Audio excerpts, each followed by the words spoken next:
Hello everyone, welcome back to Kalico-K, and we're going to be doing the 9th in our 9 Easter related mini stitches, and this one we're going to do on a green square, 3.5 inches, and we're going to look at the lambs because the fields are full of them around here, and I love this time of year. There's a double-edged sword for me being a vegetarian, but there you go. I love seeing them in the fields. So we're going to do a lovely little lamb today. Now, I have some wool that is, it's been stranded and it's ready to spin, but we're going to use it as is. And it feels gorgeous. It's got such a lovely texture to it. So we're going to use some of that. And I also had this fabric, which has some quite interesting little patterns on it, including ears, which I noticed when I was looking at it and thinking I quite like the colour. I want to keep this fairly neutral greens and so forth, so I might use these as ears, not sure yet, and potentially there might be a lamb's tail involved here, so that could work. I'm thinking that might be quite nice. And potentially this one, but I'm not sure, because I did think that might end up as ears, but I think I'll have to see how I go. We've got some lovely gingham ribbon here, which I think is going to have a little bow around its neck at some point, so we'll use that. I might use some of this tapestry wool. This is vintage tapestry wool and I do love it. It's a really sweet colour, so maybe. And I thought this one would probably make a good background because it's sort of grass patterned. Sounds good too. So I'm going to do that, I think, as well. And then possibly look at using maybe a button with the bow. I don't know. I've got various, assorted little coloured wooden buttons. Maybe, maybe not. Not sure yet. Haven't decided. But anyway, we shall make a lamb. So we're going to start by using a piece of that lovely grassy fabric that I liked, and I've frayed the edges off very, very slightly, not hugely, but I'm just taking a few little strands off around the edges just to soften them up. And then I'm going to pop that just in the centre so it gives an idea of grass. And then I think what I'm going to do to attach it, I don't want to attach it too massively because it's going to have things on top of it, so that is automatically going to mean that it will stay put. But I'd like to just put a few kind of grass lines up it. So I'm going to take a really lovely bright green thread, and I think I'm just going to stem stitch up in between. I was going to go over the white lines, but actually I quite like them, so I'm just going to put a couple of little kind of grass ideas, put it that way, up and down, just to give it that little bit more depth and a little bit more texture. You know what I'm like for texture. So lock stitch on the back. I'm going to pop a pin in this so it doesn't travel around. Anything you put onto felt tends to go walkies if you're not careful. So I'll pop a couple of pins in there just to keep it where it is. And then I'm going to start off, I think, just down in this bottom corner. Just put my glasses on. Sat on my head doing absolutely nothing at all. So I'm using the lines that are already there to give me that vertical line indicator, whatever. So stem stitching. I think that's what I'm going to use because I want to give it that bit more depth. So I'm just going to make grass. Now stem stitching is included in the embroidery tutorials that are in the playlists for Kalico-K, and there are some more to go on later, but it's quite an easy little stitch to do. I'm not going to keep going in a completely straight line actually, I'm just going to wave it up a little bit. The other thing it does as well is it just stops it from, whoops, fraying off any more than I want it to. So I'm going to stop that there, and then I'm going to come up here and there, yeah, in the middle there, that'll do nicely. And I'm going to come back down with a blade of grass there. Now I don't know how much of this is going to get seen because I'm not sure how big the lamb's going to be yet, but it eliminates the idea of having pins, and it gives the background a little bit of stability whilst I'm working. So with stem stitching you make a big stitch and then you come back halfway, and each time you stitch you're making a diagonal, so you always want to keep your long stitch on the same side.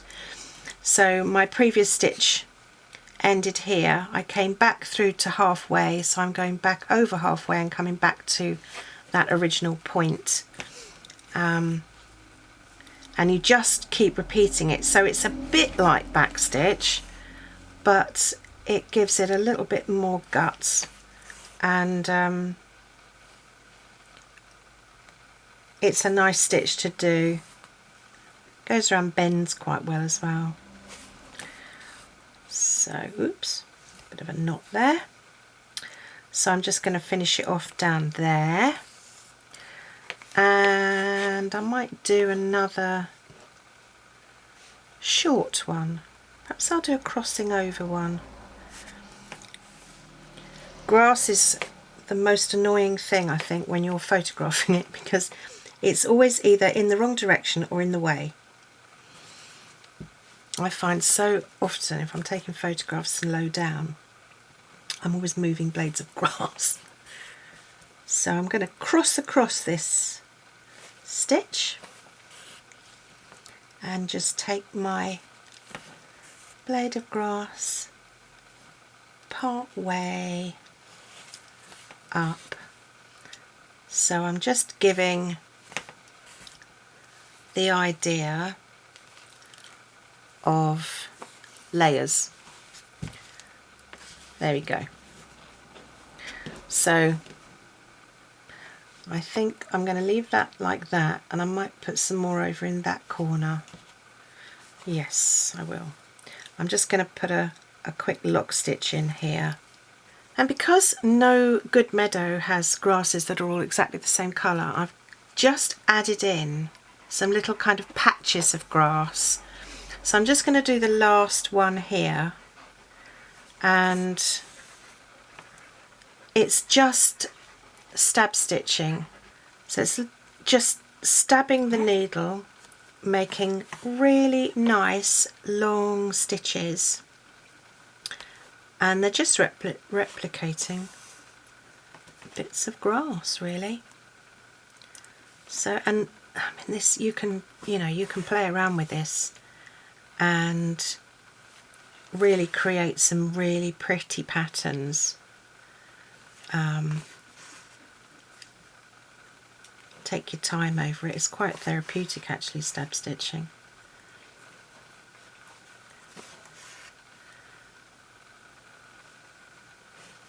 And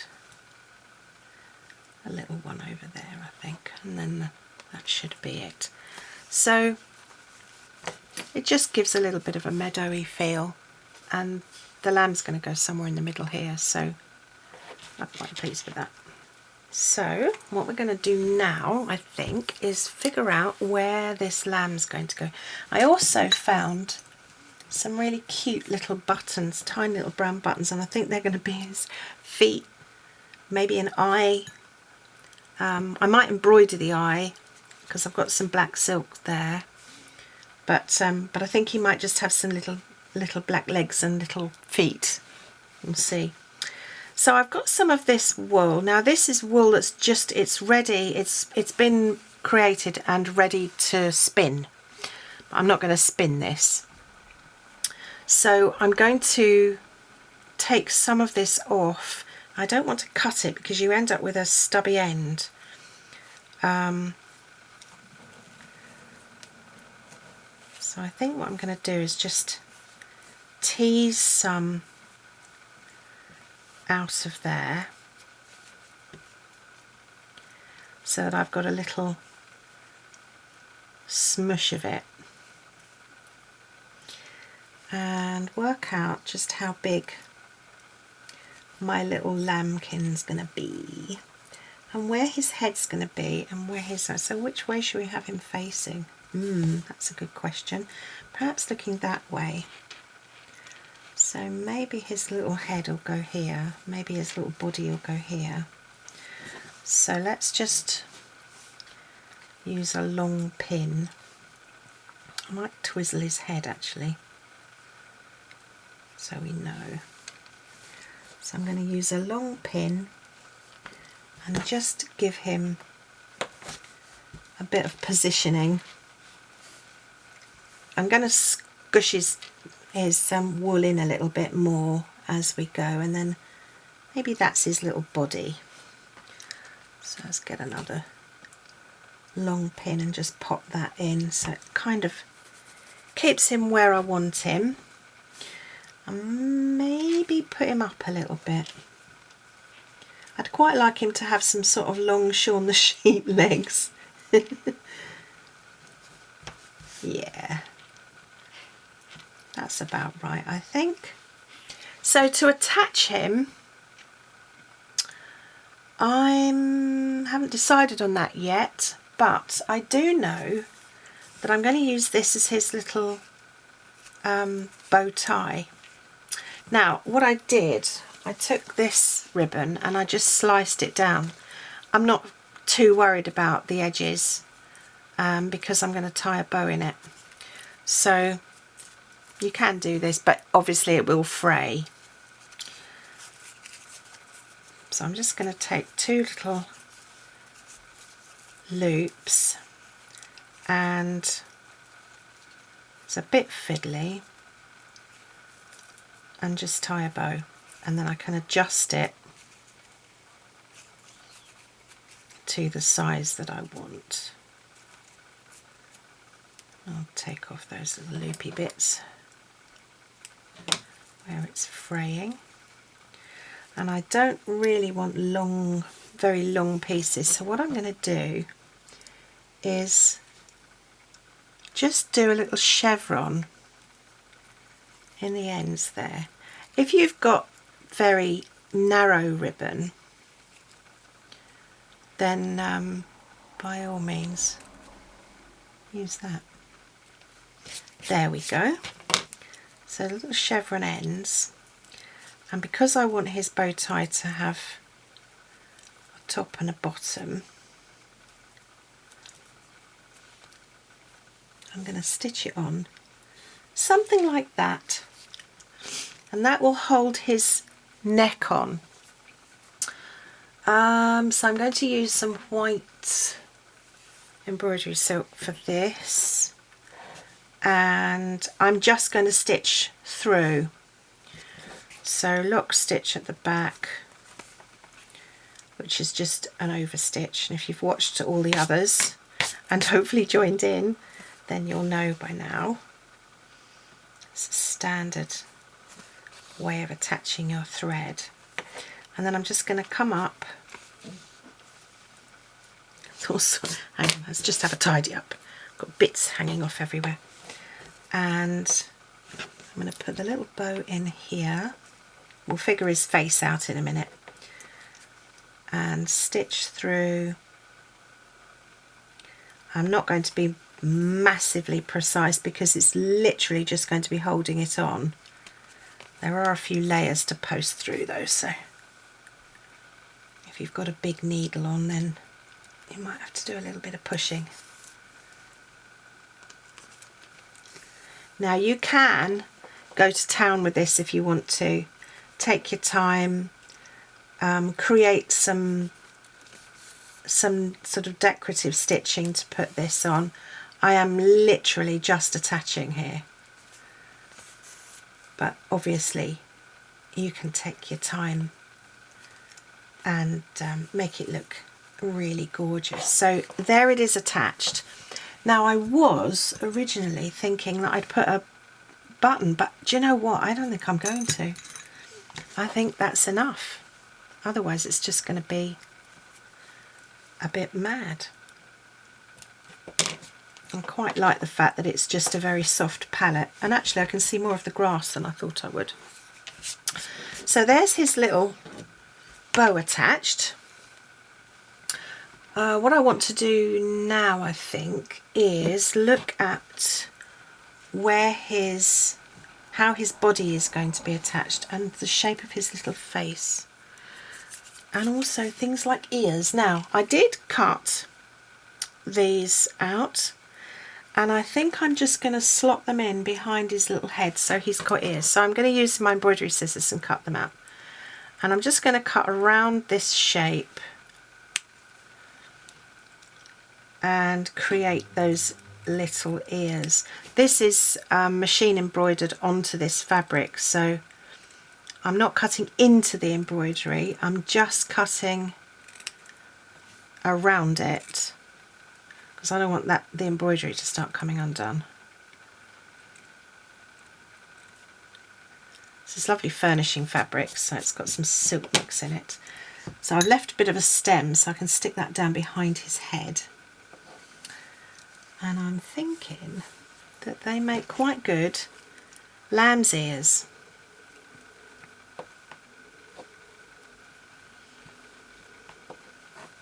His little ears.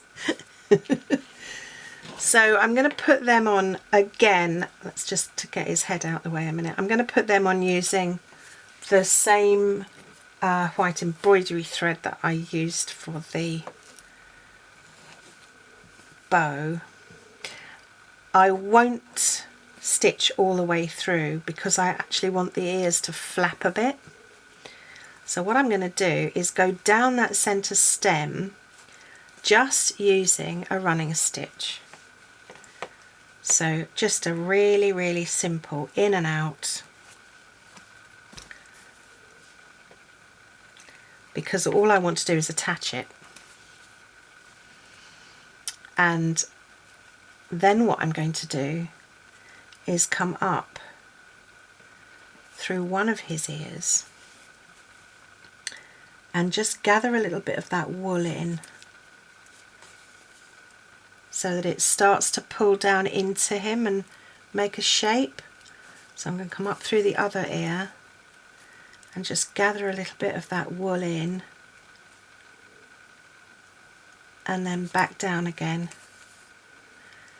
and it's starting to make his little head shape. So I'm going to do a few more little catches around the edge here. So I'll come up, but I'm tucking right in underneath because I don't want those stitches to show. I just want his head to be, or her head to be attached.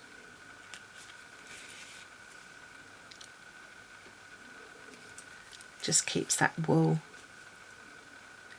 in place, and you can tease it so you can make it. So there's his little head so far. We'll come back to the body. Actually no, we won't. Let's put the body on. So I'm just going to put a half stitch through here, and I'm going to do exactly the same as I've just done, going all the way around the body, just pulling in a stitch, collecting in some wool. So I've just collected up all the little bits around and just secured that body on. So we're now getting an idea of how he's going to look. She, he. And then I wondered about doing a tail using fabric, but I actually think I might use just some embroidery silks and just make a little tail, because that's a little bit too over the top. So I'm abandoning that idea. But what I am going to do is, using stem stitch again, I'm just going to give him some little black Shaun the Sheep legs, or her. I don't know why I keep calling it a him. So just a quick lock stitch on the back using the black thread, and then I'm just going to come up underneath the wool because I don't want to come through it, and out there, and I'm going to do 2 little cartoon legs. So, or shall I do chain stitch? Maybe I'll do chain stitch actually. Let's do that. Done stem stitch already. Don't want to be too samey. So I'm going to chain stitch down leg number 1. I'm using 3 strands of the 6-stranded embroidery silk for this. So I'm going to do 1 more chain, and then I'm going to pop a little button on the bottom, and that will be his little foot.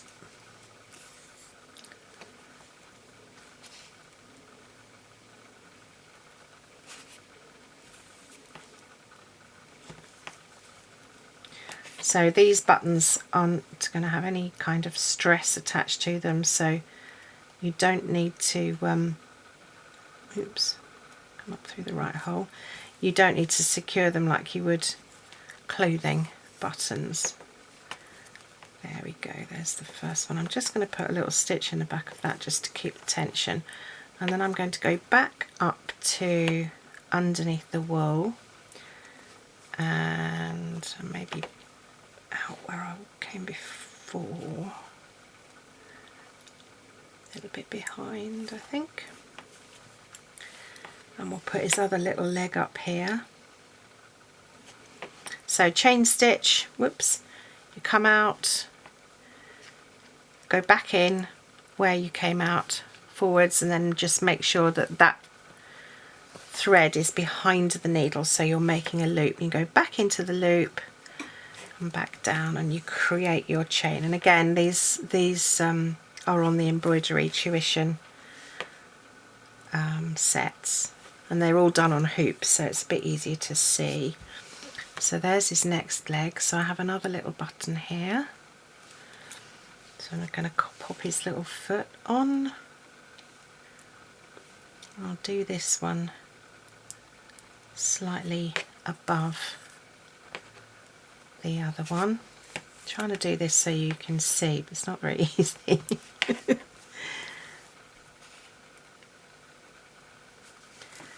There we go, that's his little foot. There's 2 legs. I'm going to just put the front 2 legs on in exactly the same way, and then we'll look at his little face. So there's our lamb. It's got 4 legs, and then I found 4 brown buttons that matched, so I've used those as his feet. And then I found another one that was a dark button, but I think that's too big. I don't like that, it looks a bit creepy. So what I've decided to do is load a needle up with 6-strand thread, so the whole lot. I haven't split this, and I'm going to do a French knot for this lamb's eye. I just think that the button is enormous, so I'll just do a little lock stitch on the back, and then I think about there. Or do we have 2 eyes? There's a question. I think I'm going to come out further over and give him 2 eyes. So, French knot, winding the thread around the needle, pull the needle back down, pull the point back, and oh, there's a lot to pull through. and there's one French knot, and then I'm going to come out here and I'm going to give it 2 eyes. 1, 2, 3, 4.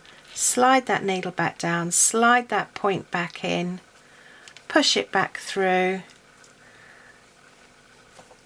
It's got, because I'm using all 6, it's got a bit of a pull, and there's 2 little eyes, and then I think he needs a little nose.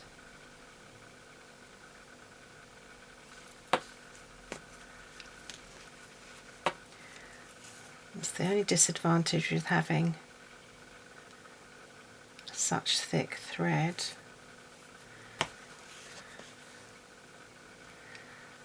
So I'm just going to do a little kind of arrow stitch through and give him a little bit of a slightly smiley disposition here. There we go, there's his little face. So for the lamb's tail, I'm just going to come out here and I think I'm just going to use, I'm going to chain stitch his tail, but I'm going to chain stitch it up and down so it gives it a little bit of oomph, and I'm also going to go over the edge of my grass fabric, and that just creates a little bit of depth. So there's one chain, and then I'm going to lock that off by just coming over the top of that link, and then I'm going to start again but just slightly in and go parallel with the one I've just done, which will give me, hopefully, this needle's really thick. I usually sew with really skinny little needles, but they can disappear a bit when you're filming, so I'm using bigger ones, but I don't normally. There we go. There's a little happy lamb's tail. I sound like Bob Ross now. So there's our lamb.